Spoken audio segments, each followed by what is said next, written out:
嗨，大家好，我是双丹西班牙文老师。今天来了一个特别的客人，他叫做 Gabriel， 他是德文老师，可是呢，他也会讲中文，而且我觉得他的中文比我好。今天我们要跟大家分享，学习中文的经验。因为我们学习语言的时候都是学生，所以我们觉得这样的分享也互相分享，我觉得这样子很好。所以我要问 Gabriel, Gabriel, gracias por venir, muchas gracias por venir, muchas gracias por participar. 所以第一个问题就是，你来台湾多久？我来台湾现在快5年了，但是这个不是我第一次来台湾的时候。其实我在之前我已经来回很多次，而且我在台湾也曾经有1年的时间当做一个交换学生学习中文。所以你住在台湾多久？总共其实很难说，可能已经超过，总共的话可能超过6、7年了吧。6、7年吧。对，或者是对，差不多了，多多少少差不多这样。OK， 那你为什么想学中文？我觉得这个是一个很有趣的问题。我本来对学习外语很感兴趣，一直以来都很喜欢学习外语。我在高中的时候我还很喜欢学英文，我们在那个时候也学法文。但是其实虽然对这2个语言很感兴趣的时候，我当时发现中文的时候，我觉得这个太有趣了，因为它真的太不一样了。它真的跟法文或者是完全不一样，英文完全不一样。然后我当时很喜欢看汉字，因为我觉得这个是最神奇的，中文里面最神奇的东西，就是用也是最难的部分，也是最难的部分，没有错。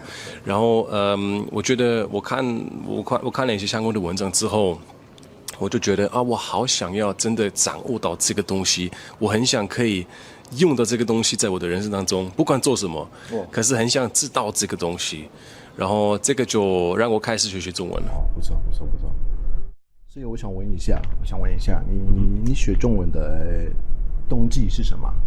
学习中文的动机，我觉得它一直都在改变，你知道吗？其实它的动机不一定在每一个这个生活阶段都一样。我觉得刚开始真的最开始的时候，也就是对这个语言本身的兴趣，也就是很喜欢看汉字啊，了解这个故事，这个里面的对这些东西。那其实后来呢，我其实更想要沟通，跟别人更深入了解别人的生活是怎么样，或者是这个文化里面或可能是什么样的感觉。我觉得他就是一直慢慢在改变到这个地步。然后现在其实是越来越想要，或者是很享受跟别人接触，透过另外一个语言，就不是你的母语。更了解他们的母语跟他们的文化，他们的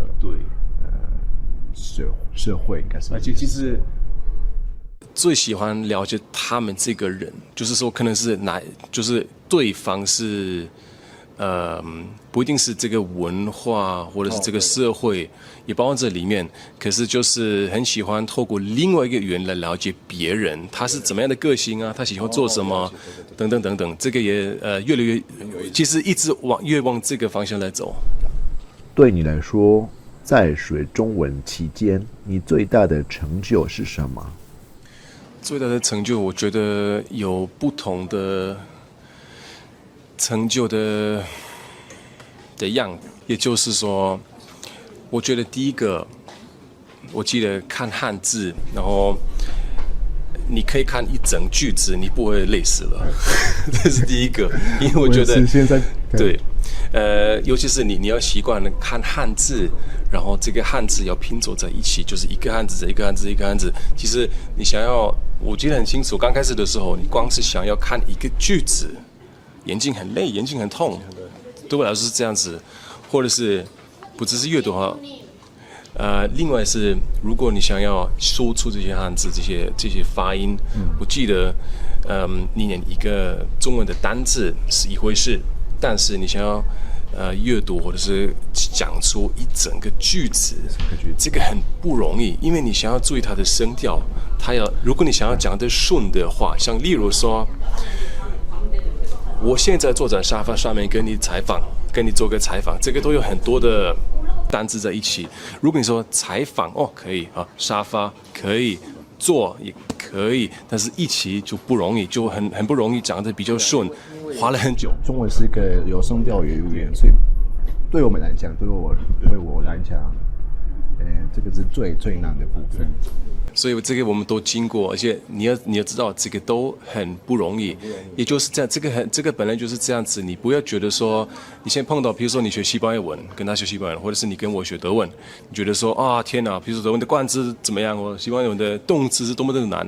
其实这个是很正常的嘛，因为你的语言没有这个东西，那这个你要重新调整你的脑袋，也就是这样子。所以你的动力就是很重要，对，每个人动力可能是不一样，可是不要放弃，就是不要放弃，不要放弃，要找个方式，你还是可以走下去。有一个成语，我最喜欢的成语就是熟能生巧啊，对，熟能生巧就是 la práctica es la maestría， 就是不要放弃，就是一直练，就是这样子的话，你会得到那个程度，对的，那个对。那德文的熟能生巧就是 Übung macht den Meister。再说一遍。Übung macht den Meister。是。Meister 就是 master， 就是 master， 对。不错。OK，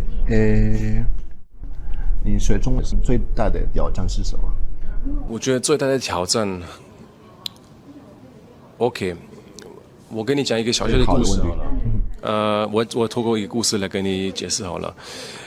我在第一次来台湾的时候，我在在大学念中文，然后当做一个交换学生，也交了一些台湾的朋友嘛。然后我跟他们在一起啊，他们互相讲话完全听不懂。可是我已经学了好几年了，那我觉得很挫败。我觉得天哪，好像就真的跟在课本里面讲的是完全不一样，有一点还蛮不一样。所以我也提醒大家一件事情：你翻译给课本，它是一个参考，可是课本并不代表。就是比如说西班牙文的课本，并不代表他都会这样子讲，或者是我都会这样子讲德文，这个都是两码事，它是一个参考。没错，对话的课本比生活上的对话有时候完全不一样，对，所以这个也要注意一下。因为我们不是机器人，就是我们是真正的人，我们的语言是比较流动的东西。对，没错。对，所以当时我就完全听不懂，然后我觉得好多的新的单词，好多的新的句子，然后就是他们跟我讲话，我可以懂，我可以跟他们沟通，可是突然间就是他们转向到另外一个人跟他讲话，就好像没有办法参与在里面，然后这个是我当时最大的挑战。那我开始克服这个挑战，让我觉得非常的满意、跟开心、跟很有信心。我觉得这个是其中最重要的之一。Okay, 那你怎么把这个挑战？怎么克服这个挑战？怎么克服这个挑战？我觉得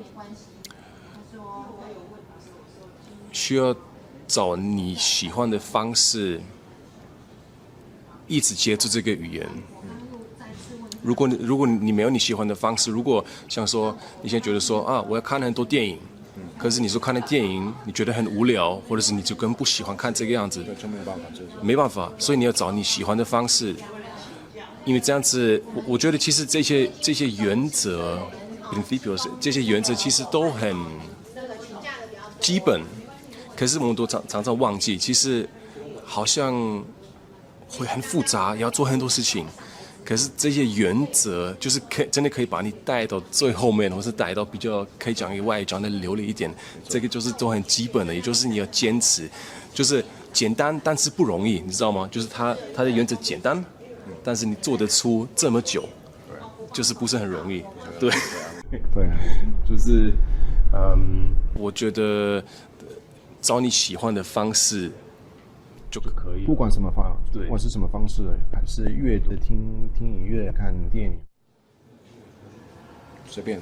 然后要做很多不同的尝试，对不起，这个我还忘记了，要做很多不同的尝试，尝试各种不同的方法，你这样才知道你喜欢的学习方式是什么，而且你才知道你喜欢跟什么样的人接触啊，你喜欢跟什么样的人，就是做什么样的练习啊，或者是什么样的互动啊，我觉得这个是很重要的，对。OK， perfecto， bien bien。下一个问题就是，根据你的经验，你可以为想学中文的人提供哪些建议？提供哪些建议？我觉得，从哪里开始？从哪里开始？有时候因为学语言是真的很大，就是有时候我们不知道从哪里开始，还是从简单的发音，还是字幕，还是自我介绍。我觉得，因为刚开始，尤其是刚开始，也不会太超负荷，所以我觉得有比较帮助的是，你从短的句子开始，你找一个方式，你可以像譬如说发音的话，应该也是了，也是。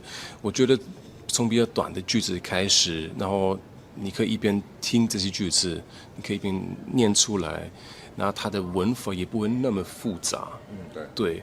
那因为其实很多像譬如说我们学习什么样的单字也很关键，因为我们最常用的单字可能有500个、1000个或1500个单字，这差不多是一个语言里面80%、85%的用词。对。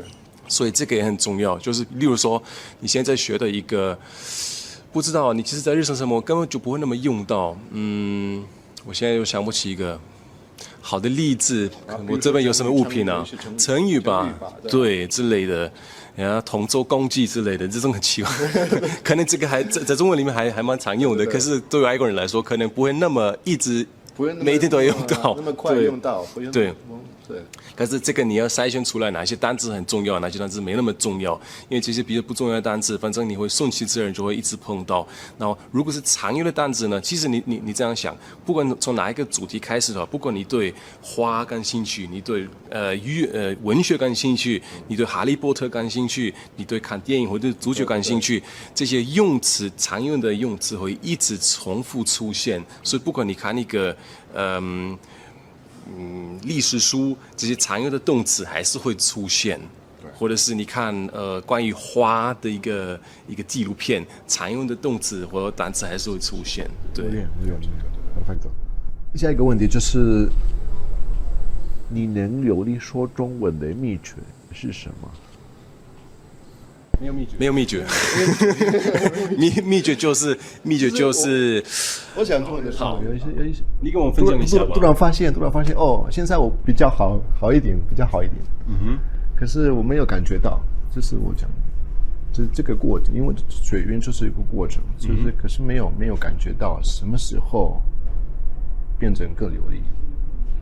通常是这样子，你知道吗？其实通常我们觉得。我们好像在退一步，其实我们的脑袋只是在处理这些资讯，然后他把它重新整理到脑袋调整起来，所以这个该怎么回答呢？说流利的中文的秘诀，想一想，好问题。你觉得呢？哪个秘诀？就是练习。我刚刚说的那个成语就是弄生巧，就是我觉得很 practicar， 就是这个就是这样子。没有，也是跟你说没有秘诀，就是秘诀就是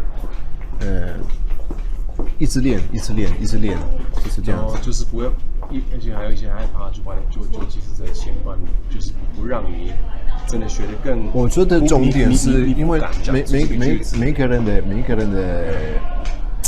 的想法，也每个人的学习的方式不一样，所以应该是按照自己的个性，按照自己的要找一个方式比较适合你，比较适合来学语言。对，这个是我觉得是重点。按照这个方式，按照你最喜欢的方式来学习，然后慢慢改善，慢慢改善，对，改善。所以秘诀应该没有什么秘诀，没有特别的秘诀，就是练习而已，就是练。然后我觉得，对你刚刚讲一个很重要的点，就是你要知道你自己喜欢的方式是什么。那么你知道吗？现在关键在哪里？你要花时间认识你自己，你要花时间去了解一下。这个其实不是你要花时间学一个外语，你要花时间去做别的事情。而且这个事情跟你不管学西班牙文，你学台语文，你学德文，还是不管，或者是你学经济。无所谓，对，无所谓，对，没有关系，就是或者是跟他们都有可能有关系。你要花一个时间去了解一下你喜欢的学习方式，或者是对学习方式吧是什么，你才能够因为这样嘛。假如说，因为我常常观察到一件事情，有些学生非常的努力的看一些课本啊，或者是看一些学习资料，而且他们一直在翻他们的资料，但是跟我想要讲德文的话，真的说不出来。然后这个是我觉得他们虽然花很多的时间，所以虽然我们刚才说熟能生巧啊，不是说我们已经花很多时间吗？可是他们还是觉得很困难，对。那这样子花时间，就是你如何花这个时间去做这件事情？他们好像以这个方式，他们自己也不是很享受，可是他们觉得可是我这样子很用心的去看这个课本，我可能这样子就可以吸收到，可是很显然的就是没有吸收到。对，所以你要在之前或者这个过程吧，至少这个过程也做这个工作，就是要找一下，研究自己，了解自己。对，要把你的这个目的、这个目标的学语言的目标，就是更清楚。比如说我要学哲学，还是文化，还是对，然后再可以了解，对，更了解。所以这个也是一个人生课题啊，就是譬如说你学这个外语，你想要做什么，或者是你刚开始你为什么想把这个语言学起来呢？它有太多的方向，太多的可能性。因为其实有时候呢，刚开始你所想的跟之后会发生的事情也可能完全不一样。可能这个语言把你带到你所想的完全不一样的地方。那你可能刚开始你不喜欢这样子，可是后来就觉得这样子很有趣。其实我很高兴发生了这样的事情。所以了解自己，认识自己，了解你想要什么。比如说我想要旅行，那如果你想要旅行的话，应该你不用学那么多的单字，就是学那种就好了，那种单字就好了。因为譬如说，我还想举一个例子，可以吗？就是譬如说，你想要如何，我们都习惯我们怎么样学习一个外语，我们一定要一个很有规范的一个课本，然后这个课本它有一个清单和一个目次，这样子他就写好第一课这个，第二课这个，第三课还有什么，然后谁说一定要以这个顺序来学习？所以一定要这样子。对，就是完全没有人这样说。没有规则。对，你可以先学习完全不一样的单字啊，无所谓。这个其实没有任何限制，所以你从这个想法可以开始研究一下，了解一下你想要。你对什么感兴趣就好了，对啊。对，没错，我非常同意你的。OK， 你还要说什么吗？还要说补充什么？我还想补充什么？我想一下。OK， 其实我们在这个谈话中，我们已经讲到两个很重要的部分。第一个是你要找出你第一个你想要什么，跟第二个你喜欢做什么。所以学一个外语，或者是也可以在其他的人生方面这样子去判定，就是这两个部分你搞不清楚，你的比较硬性的学习外语的方法其实也没有什么用。如果你不享受，或者是如果你这样子就是觉得没有办法做不下去的时候，你看最后还是一样，最后还是没有做到，还是没有做到，对，没有错。OK， 我们的影片就到这里，非常欢迎你们给我们分享你们的想法，所以我们就到这里。OK， 对，好， 我们下次见，下次见哦，拜拜，拜拜。